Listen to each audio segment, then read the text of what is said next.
नमस्कार, समवेग IAS academy में आप सभी का स्वागत है। आज हमारे साथ जुड़ रहे हैं उज्जवल दालाकोटी जी। उज्जवल जी ने इस बार यूकेपीएससी 2024 की जो परीक्षा है उसके परिणाम में रैंक 8 हासिल करके डिप्टी कलेक्टर का पद पाया है। उज्जवल जी, आपका बहुत बहुत धन्यवाद आज आप हमसे जुड़े। और आपको कैसा फील हो रहा है? अपूर्व जी, बहुत अच्छा फील हो रहा है and thank you for introducing me. और काफ़ी टाइम के बाद ये सफलता मिली है, तो मतलब इस लेवल की सफलता मिली है क्योंकि मैं और भी पीछे एग्ज़ाम्स देते हुए आ रहा था। तो I was looking for something कि थोड़ा अच्छा हो जाए और बेहतर हो जाए। तो ओवर द टाइम अब थोड़ा सेटिस्फैक्शन आया है लाइफ में, या reach to a particular stage जहाँ पर मतलब मैं चीज़ें आगे बेहतर और कर सकता हूँ, उत्तराखंड के लिए कंट्रीब्यूट कर सकता हूँ। तो मेरे लिए एक बहुत बड़ी अपॉर्चुनिटी है ये। बिल्कुल। उज्जवल जी, मेरा आपसे एक क्वेश्चन है कि आप अपने बारे में कुछ बताइए कि आपका क्या बैकग्राउंड रहा है, आप कहाँ से बिलोंग करते हैं और आपका क्या मोटिवेशन था, मतलब किस चीज़ ने आपको मोटिवेट किया कि आप सिविल सर्विसेज को परस्यू करेंगे? जी, मतलब मैंने अपनी जो स्कूलिंग है वो नैनीताल से की है, सेंट जोसेफ कॉलेज नैनीताल से। उसके बाद मैंने अपना 12th गुरुकुल इंटरनेशनल स्कूल से किया हुआ है, हल्द्वानी में ही है वो। और मैं मूलतः अल्मोड़ा को बिलोंग करता हूँ। अल्मोड़ा में जागेश्वर के पास एक गांव है डालाकोट में, वहीं को बिलोंग करता हूँ। और फिर मैंने 2012 से 2016 Govind Ballabh Pant university of agriculture and technology से इलेक्ट्रिकल इंजीनियरिंग में बीटेक किया था। और उसके बाद फिर मेरी थोड़ी जर्नी स्टार्ट हुई थी with regard to UPSC. Initially हुआ था, फिर एक टर्निंग पॉइंट आया था। फिर उसके बाद मैंने started preparing for state PCS. तो मैं वहाँ से फिर state PCS and forest related exams की तरफ ज़्यादा मोटिवेटेड था। उज्जवल जी, जैसा आपने बताया कि आपका टेक्निकल बैकग्राउंड रहा है, तो क्या आपको ऐसा लगता है कि टेक्निकल बैकग्राउंड की वजह से आपको कुछ हेल्प मिली है इस प्रिपरेशन में, मतलब उसका कुछ फायदा हुआ है इस प्रिपरेशन के दौरान? हाँ, मुझे लगता है उसका फ़ायदा हुआ है क्योंकि जैसे आपकी एनालिटिकल एबिलिटी बढ़ती है, आपकी लॉजिकल रीजनिंग बढ़ती है। दूसरा, आप ओवरनाइट स्टडीज़ जो करते हैं, क्योंकि इंजीनियर्स तो आखिरी दिन ही पढ़ते हैं, तो और फिर बहुत बड़ा सिलेबस होता है तो वो भी करना होता है। और थोड़ा बहुत सारी चीज़ें जैसे लिखने का भी वहाँ पर से, क्योंकि कुछ कुछ सब्जेक्ट्स हमारे बहुत थियोरेटिकल होते थे, तो उनकी वजह से भी बहुत काफ़ी मुझे लगता है कि हेल्पफुल, क्योंकि वहाँ पर हमें होता था कि आपको लिखना है, आपको लिखना है, तो वहाँ पर से भी काफ़ी हेल्पफुल लगता है मुझे। मतलब इंजीनियरिंग एक ओवरऑल इफ़ेक्ट में तो काफ़ी यूज़फुल रही मेरे लिए। बिल्कुल। अ, उज्जवल जी, ऐसा है कि हम काफी टाइम से भी इंटरव्यू ले रहे हैं, तो एक सवाल जो एस्पिरेंट्स का बहुत देखा जा रहा है कि वो पूछ रहे हैं कि कंप्लीट उत्तराखंड बुक लिस्ट बताइए कि कैसे, मतलब जो टॉपर्स रहे हैं इस बार उन्होंने मतलब उत्तराखंड के कौन से मटेरियल्स को रिफर किया है। और क्योंकि आप इंग्लिश मीडियम से बिलोंग करते हैं, तो इंग्लिश मीडियम के मटेरियल्स का थोड़ा सा अभाव है, देखा जाता है उत्तराखंड जी। में। तो आप थोड़ा मतलब अपने जो आपके रिसोर्सेज आपने यूज किए हैं, जो आपने स्टैंडर्ड बुक्स रिफर करी हैं या आपने जो भी मटेरियल रिफर करा है, आप उसके बारे में थोड़ा सा एक बताइए। जी, अपूर्व जी, बेसिक तो परीक्षा वाणी रहती है। मैंने उसको थोड़ा-सा इंग्लिश में मतलब जो था वो चीज़ें ट्रांसलेट कर ली थी। और जो मतलब मुझे लगता था मेरे यूज़फुल चीज़ें हैं, उसको इंग्लिश में ट्रांसलेट वगैरह कर लिया था। और मैंने अजय सिंह, जो अजय रावत जी हैं, उनकी किताब के स्पेसिफ़िक पोर्शंस को मतलब देखा था, क्योंकि वो बहुत लंबी बुक है और थोड़ी कॉम्प्लेक्स भी है। और एक मेरा दोस्त भी है, तो उसके नोट्स भी मेरे लिए यूज़फुल थे। उसने नोट्स बनाए थे, तो उसने ओवर द टाइम मुझे शेयर किए थे वो नोट्स। तो वो एक तरीके का जिस्ट था अजय रावत जी की बुक का, तो वो भी मेरे लिए काफ़ी यूज़फुल रहे थे। उज्जवल जी, आप अपनी मेंस की स्ट्रेटेजी के बारे में थोड़ा सा हमें बताइए। और कैसे आपने जीएस टू, एसए, एथिक्स, जो ऐसे सब्जेक्ट जो इस बार देखे गए हैं कि थोड़ा टफ मार्किंग हुई है, तो आपकी तैयारी इन सब्जेक्ट्स में कैसी रही? जी, सबसे पहले तो ऐसे का ऐसे में मेरा बेसिक पर्पस था कि मैं जो टॉपिक है, मतलब जैसे आपको टॉपिक मिलते हैं, तो उनमें से एक ऐसा टॉपिक चूज़ करूँ जिसमें मैं काफ़ी लिख पाऊँ। तो उसके लिए सबसे पहले मैंने मतलब उस टॉपिक को चूज़ करने में थोड़ा टाइम लगाया, कम से कम मतलब 2 से 3 मिनट लगाया। और फिर उस टॉपिक के रिगार्डिंग मैंने मतलब पीछे जो आपका रफ पेज मिलता है, उसमें थोड़े पॉइंट्स लिख लिए थे जो मुझे लगता था कि इस फॉर द टॉपिक है और अगेंस्ट द टॉपिक है। तो मैंने उन पे एम्फोसाइज़ किया कि फिर उन पे मैं एग्जांपल्स मतलब एग्जांपल्स, थोड़े से एग्जांपल्स डाल पाऊँ। और मतलब ये प्रेजेंट कंटेक्स्ट में कैसे हैं, अगर न्यूज़ में हैं, या उनको पॉलिटिकल, सोशल, इकोनॉमिकल जो पेस्टल होता है वो वाला एंगल दे पाऊँ। तो मैंने इस तरीके से चीज़ों को एम्फेसाइज़ किया था इन टर्म्स ऑफ जब हम कहें कि जेनरिक जो एसेज आते हैं which are not related to Uttarakhand. और जो उत्तराखंड रिलेटेड इश्यूज़ हैं उनके लिए भी मैंने ट्राई किया था कि मैं एक ऐसा ही टॉपिक पकड़ूँ। और मैंने उस टाइम पे, मुझे याद है, कुछ इकोनॉमी से रिलेटेड टॉपिक पकड़ा था।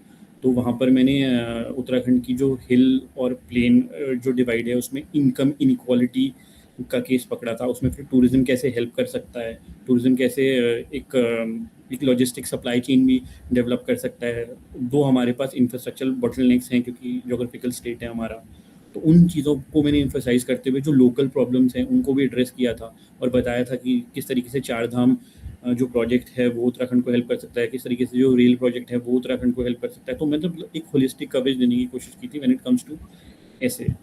और GS2 की जो जैसे GS2 में था, GS2 में भी मेरा स्कोर अच्छा था, डिसेंट था। तो वहाँ पर मतलब GS2 में मैंने बेसिकली ट्राई किया था कि मैं एक तो क्वेश्चन को एड्रेस कर सकूँ। क्वेश्चन को मैंने सब डिवाइड कर दिया था पार्ट्स में, जो भी उसके मुझे की पॉइंट्स लगते थे। जैसे उन्होंने कोई टर्म पूछा क्वेश्चन में और उसको वो मुझे लगता है कि की टर्म है, तो मैं उसको एम्फसाइज कर देता था और ट्राई करता था कि जो क्वेश्चन में पूछा है उसको तो एड्रेस करूँ, और उसके अलावा जितने भी फैक्टर्स मुझे रेलिवेंट लगते हैं उनको डायग्रामेटिक रिप्रेजेंटेशन से एक बार दूँ, और कंक्लूजन में मैं SDGs या कोई गवर्नेंस के एग्जांपल्स, गवर्नेंस मॉडल्स, ये केस स्टडीज़, ये मैं इनकॉर्पोरेट कर लेता था। और बेसिकली ट्राई करता था वो केस स्टडीज़ उत्तराखंड से ही रिलेटेड हो। जैसे वाटर कंजर्वेशन में हमारी उत्तराखंड काफ़ी बढ़िया करता है, चाल खाल हैं हमारे पास धारा है, नौलाज है। तो इस टाइप की केस स्टडीज़ भी अगर मुझे इनकॉर्पोरेट करनी पड़ती थी जो उत्तराखंड से रिलेटेड थी या फॉरेस्ट से रिलेटेड थी, तो मैं इनकॉर्पोरेट करता था उनको, और वहाँ पर मुझे लगता है एडवांटेजेस रहता है। जबकि वो GS2 था, लेकिन फिर भी मैं एक जनरलाइज्ड वर्जन में उनको प्रेजेंट कर देता था उत्तराखंड से रिलेटेड। और एथिक्स में मेरा थोड़ा सा फिलॉसफी का बैकग्राउंड रहा है क्योंकि मैंने यूपीएससी की प्रिपरेशन फिलॉसफी के साथ करी है, तो वहाँ पर मुझे एक नेचुरल एडवांटेज था एथिक्स में, और फिलोसफर्स वगैरह मुझे अच्छे भी लगते थे। तो नेचुरल एडवांटेजेस की वजह से मेरा थोड़ा सा GS4 और एथिक्स वाला पेपर बढ़िया रहता था। उज्जवल जी, थोड़ा आपने इतना अच्छे से मेंस के बारे में बताया है कि आपने कैसे उसको प्रिपेयर किया था, थोड़ा सा आंसर राइटिंग के बारे में भी बताइए, क्योंकि 2024 में क्या हुआ था और पैटर्न बहुत चेंज हुआ है। जी तो कैंडिडेट्स को जो पुराना पैटर्न था उसके हिसाब से काफी हद तक आदत थी, पर अब नए पैटर्न के हिसाब से ढालना पड़ा अपने आप को। जी जी तो आपकी क्या स्ट्रेटेजी रही थी आंसर राइटिंग को लेके? आपने जैसे कितने, और एक जनरल एडवाइस कीजिएगा कि कितने मार्क्स के क्वेश्चन के लिए कैसे मतलब कैंडिडेट को मतलब लिखना चाहिए, कितना लिखना चाहिए, और कितने टॉपिक्स मतलब कितने डायमेंशंस को उसमें छूना चाहिए, थोड़ा सा एक इसके बारे में बताइए। अब वो एक तो आंसर राइटिंग के लिए बेसिक जो है वो तो है कि आप मतलब आप आंसर राइटिंग पे बेसिकली फोकस करें, और आंसर राइटिंग लगभग आप मतलब कांस्टेंट बेसिस पे करते रहें। मतलब आंसर राइटिंग, क्योंकि वो आप जब आप लिखते हैं तो आपके बहुत सारे डायमेंशंस खुलते हैं। आप जो नहीं सोच पाते वो भी कभी कभी लिखते लिखते आपको याद आ जाता है। और आपको बेसिक इम्फेसिस आपके इंट्रोडक्शन पे होना चाहिए, आपकी बॉडी पे होना चाहिए, और कंक्लूजन पे होना चाहिए। तो जब आप इंट्रोडक्शन लिखते हैं तो उसमें आप ट्राई करिएगा कि अगर वो चीज़ करंट न्यूज़ में है तो उसको आप उस तरीके से रिलेट कर पाएँ। या अगर आप इंट्रोडक्शन में कोई डेटा रिलेटेड फैक्ट्स दे सकते हैं, वो तो नॉर्मल सी चीज़ें हैं, लेकिन कभी-कभी आप इस तरीके की चीज़ें दे सकते हैं, जैसे कि पर्टिकुलर हमारे जो उत्तराखंड स्टेट में है, उसमें क्या चीज़ें हैं जो उस टॉपिक को रिलेट करती हैं। जैसे अब डिज़ास्टर मैनेजमेंट एक टॉपिक है, उसमें हम उत्तराखंड के किसी डिज़ास्टर का दे सकते हैं, और उसमें जैसे लिख सकते हैं कि जैसे सूर्या होप या कोई एक मिशन दे सकते हैं जो उत्तराखंड ने किया हो, तो वहाँ पर ये दिखता है कि आपका पॉजिटिव एस्पेक्ट भी है और रिहैबिलिटेशन की तरफ। तो डिज़ास्टर मैनेजमेंट आप ऐसे स्टार्ट कर सकते हैं, तो वो एक उत्तराखंड से रिलेवेंट भी दिखता है, और उसमें एक आपका स्पेशल पॉइंट होता है। उसके बाद बॉडी में आप अगर मतलब वैसे तो बेसिकली आपको अगर बॉडी में कोई दिक्कत है तो आप बेसिकली उसके एक तो पॉजिटिव इफेक्ट्स और एक नेगेटिव इफेक्ट्स डाल सकते हैं। अगर आपको लगता है कि आपका आंसर मतलब बहुत लंबा नहीं हो पा रहा है और आपको चाहिए, और फ्लो चार्ट डालिए, केस स्टडीज़ डालिए, और डायग्रामेटिक रिप्रेजेंटेशन जितने कर सकें, मैप्स वगैरह डाल दीजिए। अगर आपको लगता है कि जैसे कोई चीज़ भी पूछी है, कोई बेसिक इन्फॉर्मेशन इंडस्ट्रीज़ के बारे में पूछिए, तो उत्तराखंड में वो इंडस्ट्रीज़ कहाँ-कहाँ लोकेटेड है, या नेशनल लेवल पर वो इंडस्ट्रीज़ कहाँ-कहाँ लोकेटेड है, आप डिमार्केट कर दीजिए। कि अगर जैसे कोल फील्ड्स हो गए तो हमें पता है कि झारखंड के आसपास होगा, कर्नाटक के आसपास होगा, तो हम वहाँ पर डायग्रामेटिक रिप्रेजेंटेशन दिखा सकते हैं। या मिनरल्स पूछें तो आप मिनरल्स, जैसे उत्तराखंड में जो मिनरल्स मिलते हैं, अगर मतलब वो मिनरल उत्तराखंड में मिलता है तो आप उत्तराखंड का मैप छोटा सा बना के वहाँ पर दिखा सकते हैं कि ये मिनरल उत्तराखंड में मिलता है। तो वहाँ पर से आपका एक तो पेजेस भी भर जाएंगे, मतलब क्योंकि मुझे लगता है कि पेजेस भरना भी ज़रूरी होता है कि अगर आप थोड़ा मतलब इस तरीके से दे रहे हैं तो एग्जामिनर को लगता है कि मतलब एक इंप्रेशन जाता है कि बंदे को आता है, और बंदा उसको पिक्चोरियल या डायग्रामेटिक रिप्रेजेंटेशन दिखा सकता है उसकी। तो वो फिर एग्जामिनर को लगता है कि क्लियरिटी, कंसेप्चुअल क्लियरिटी, और उस मतलब उसका उसका सोचने का तरीका थोड़ा लोगों से अलग है। तो तो वो चीज़ अगर आप एम्फसाइज़ करते हैं अपने आंसर राइटिंग में, तो वो बहुत हेल्प करता है। क्योंकि एक तो मतलब आपको कभी-कभी आप पॉसिटी ऑफ टाइम में आपके पास मतलब सिर्फ 10 मिनट बचे होते हैं और पता चला एक 10 वाला सवाल भी बचा है, एक 8 वाला सवाल भी बचा है। तो वहाँ पर आप ये कर सकते हैं कि 6 और 4 मिनट का 6 मिनट में आप 10 वाला करिए और उसमें करिए। उसमें आप ट्राई करिए कि मतलब डायग्रामेटिक रिप्रेजेंटेशंस, केस स्टडीज़ से काफ़ी पोर्शन सिग्निफिकेंटली भर जाता है और फिर बाकी सब में आप अगर रेलेवेंट डेटा भी लिखते हैं तो वो चल जाता है। उज्जवल जी, क्योंकि आप अभी करेंटली असिस्टेंट कमिश्नर जीएसटी के पद पर हैं, तो आपको कैसे मतलब आपने वर्क स्टडी बैलेंस करा, कैसे आपको टाइम लगा कि आप अपनी पढ़ाई के लिए समय निकाल सकें और तैयारी कर सकें और इतना अच्छा रिजल्ट प्राप्त कर सकें? मतलब ये आपकी क्या स्ट्रेटेजी रही थी? टाइम एलोकेशन, टाइम आपका क्या मतलब टाइम यूटिलाइजेशन से रिलेटेड क्या आपका स्ट्रेटेजी रही? मैं इससे पहले जब रेंजर में था तो उस टाइम पे हमारा उत्तराखंड पीसीएस का रिज़ल्ट आ गया था, जो पुराना वाला है 2021 का। तो उसमें मैं असिस्टेंट कमिश्नर के पद पे चयनित हो गया था। तो उसके बाद मतलब उसके बाद मैं फॉरेस्ट की ट्रेनिंग में ही था और हमें ये था कि 17 नवंबर के आसपास से एग्ज़ाम्स हमारे ये वाले 2024 के शुरू होने वाले हैं। तो वहाँ पर ही से मैंने तैयारी करना शुरू कर दिया था। फॉरेस्ट की ट्रेनिंग तो बहुत हेक्टिक होती थी, सुबह भागना बहुत देर पड़ता था, आप 1 डेढ़ घंटे भाग रहे हैं, उसके बाद आप पूरे एग्ज़ॉस्ट हो जाते थे। दिन में भी इतना टाइम नहीं मिल पाता था, लेकिन फिर भी मैं ट्राई करता था कि क्लास में पीछे बैक बेंच में बैठ के आराम से मतलब काफ़ी पढ़ने की कोशिश करता था कि मतलब पढ़ लूँ। वहाँ पर जितने नोट्स बन जाते थे, जितने इंटरनेट से बन गए या जितना कहीं पर से भी पढ़ लिया रिसोर्सेज से, तो मैं पढ़ने की कोशिश करता था वहाँ पर।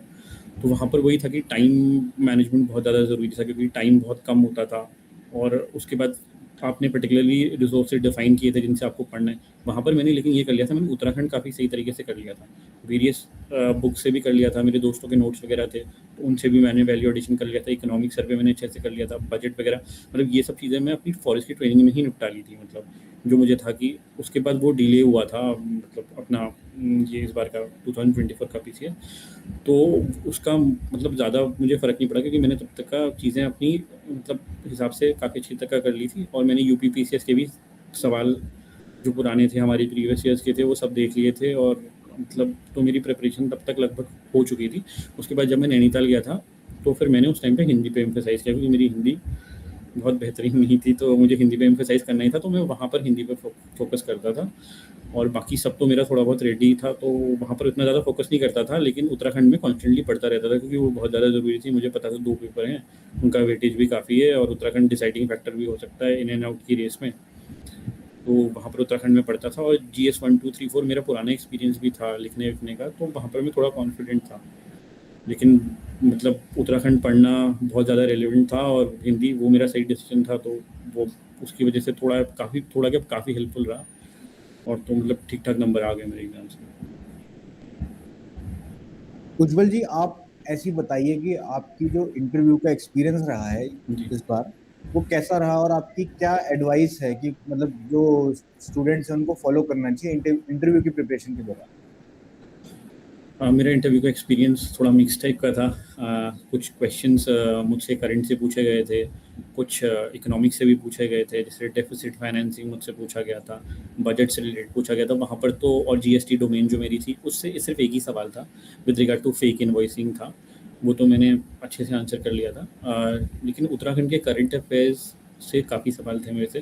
जैसे उत्तराखंड में जैसे आपका यूसीसी कोड बिल आया है, उसमें लिव इन रिलेशनशिप्स और उनका उत्तराखंड के मतलब उत्तराखंड के एम्फेसिस में आप किस तरीके से देखते हैं और ये सब।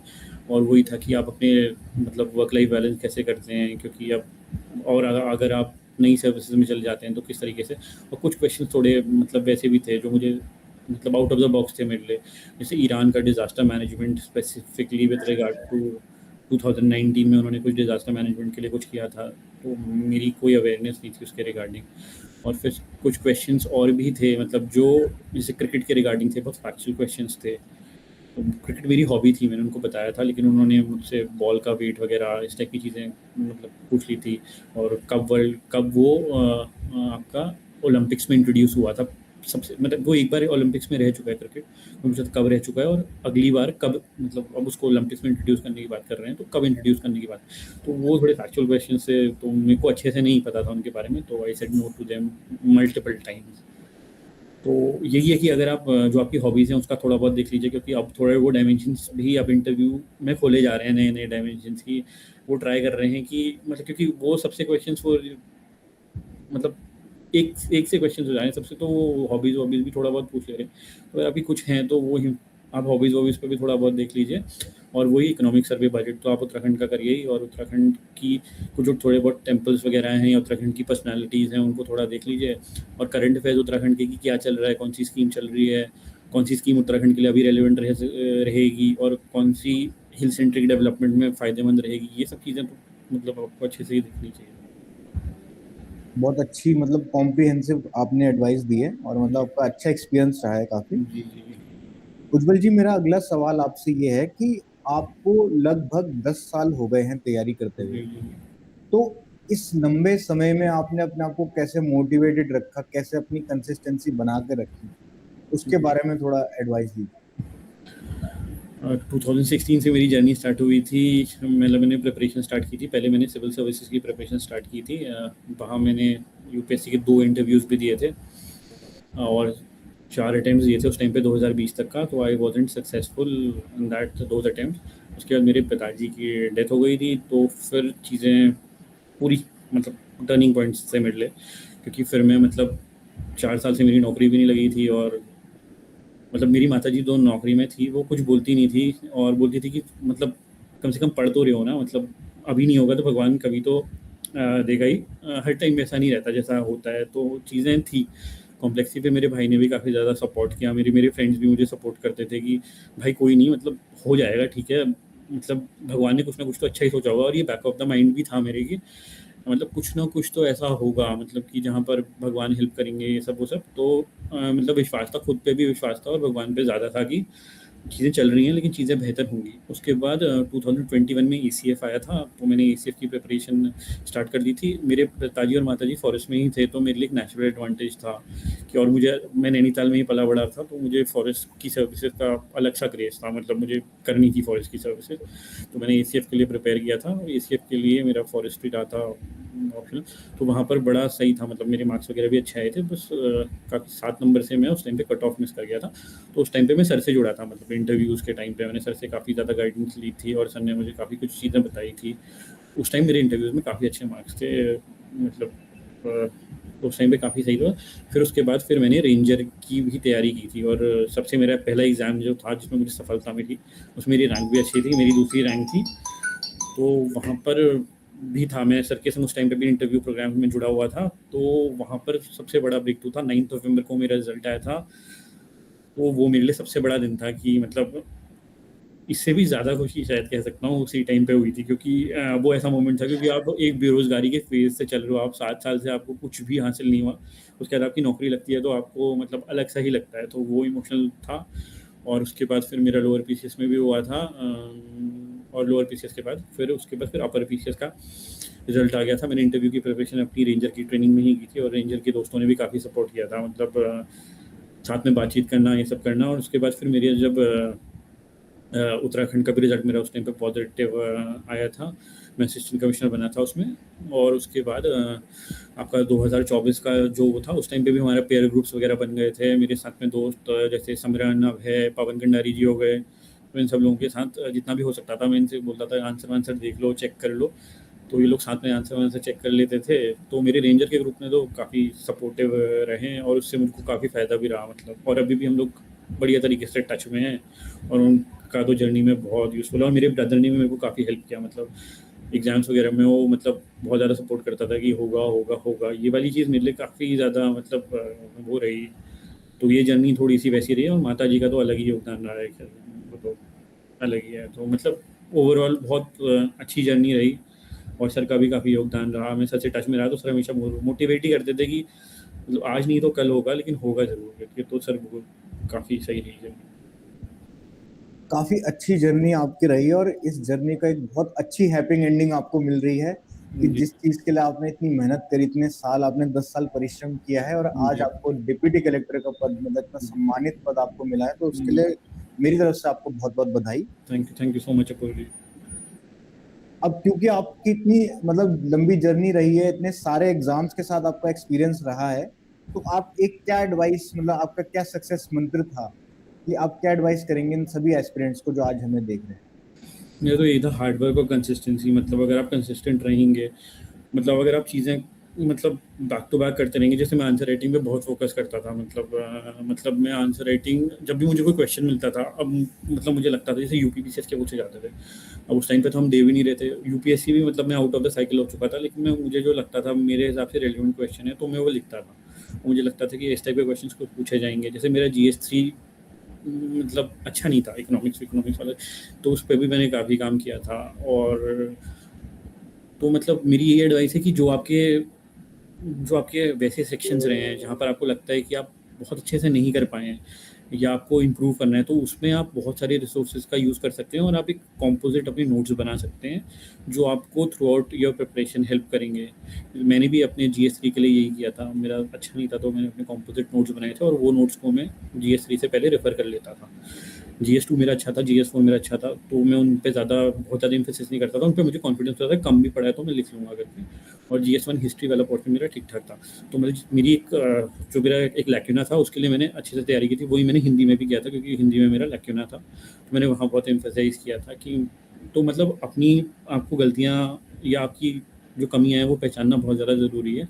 और जहाँ पर आपको लगता है वहाँ पर आप मतलब काम करते रहें। और मतलब जैसे अगर आप पीयर ग्रुप्स में जुड़ सकते हैं तो वो बहुत ज़्यादा यूज़फुल रहता है। और अपने को तैयारी करते समय ना, मतलब मैंने तो काट लिया था लेकिन मेरे हिसाब से बहुत ज़्यादा काटना नहीं चाहिए, क्योंकि वो फिर चीज़ें थोड़ा-सा आपके कम्युनिकेशन लेवल पे थोड़ी-सी डिस्टर्बिंग हो जाती हैं। मतलब आप सोसाइटी के लेवल पे बहुत ज़्यादा कम्युनिकेटिव हों, लेकिन जैसे आप कभी फॉर्मल सिचुएशंस में पढ़ते हैं या फॉर्मल सिचुएशन, तो वो थोड़ी आपके लिए कभी दिक्कत वाली हो सकती हैं। वो इंटरव्यूज़ में थोड़ा बहुत रिफ्लेक्ट करता है, मुझे भी लगता है थोड़ा रिफ्लेक्ट। तो आप ट्राई करिए कि आप बहुत अलग ना हो, क्योंकि वो चीज़ फिर इंटरव्यू में थोड़ा बहुत झलकेगी।